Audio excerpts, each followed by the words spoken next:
We've got we're talking about some weather we're talking about here locally, kind of weather aware, but not looking that great on the road either for the Colts. So kind of wherever you go. Not great. Not great, yeah. We got the storm system that's coming in off of the west coast, and there's already been wind advisories issued for the San Francisco Bay Area, and it's not looking great for later tonight especially. Here's the forecast for that kickoff. That is at 8:20 local time. There's heavy rain going to be in the area. Gusty winds, in fact, 40 to 50 mile per hour wind gusts possible in San Francisco later today, and in the upper 50s for our Colts as they are on the road. So that forecast not looking great. Check this out. I want to take you out to the bigger picture. Noticing heavy rain still becoming more widespread all throughout Northern California.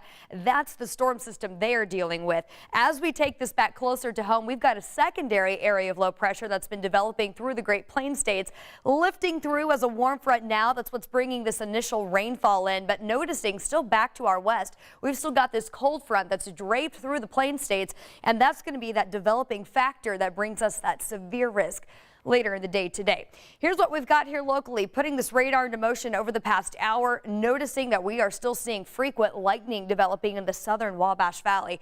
Moving through Vincennes, Martin, Davies counties now getting in on the heaviest of this rain just to the south of Linton.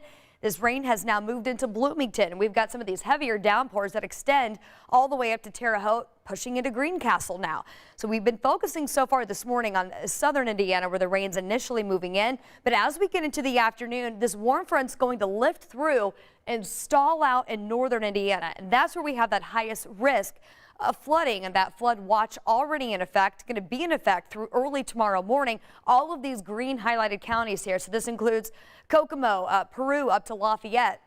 And check out some of these rainfall potential numbers. They are very impressive. Looking at potentially up to an inch, inch and a half here in the Indy Metro, but places north of here, we're talking Lafayette to Kokomo, in excess of 2, possibly 3 inches of rain. And where you see these darker reds up the 65 corridor, closer to the Chicago area, picking up in excess of 4 inches of rainfall in that zone there. So this is going to be a very heavy rain event, and it's really developing as we speak. This is set to become widespread by the 10 o'clock hour this morning, and notice how this axis starts to shift into the northern half of the state. Indy Metro going to be right there along the southern border of where that heavy rain is, and where we're going to have a lot of dry time today. If you're south of I-70, Bloomington to Columbus, you're actually going to have a pretty nice afternoon as temperatures get back into the low 70s in the warm sector of this weather system.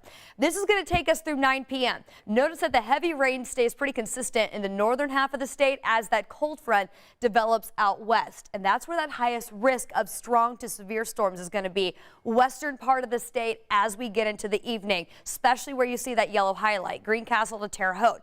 Let's walk you through this timeline here, as this is where we really anticipate that highest risk that we get some damaging wind gusts, also those flooding rains. This is at midnight, moves in from west into the metro as we get closer to about 3 o'clock in the morning, and then that storm system will start to press out of here by the time we all wake up and have that morning drive on Monday here 7 a.m.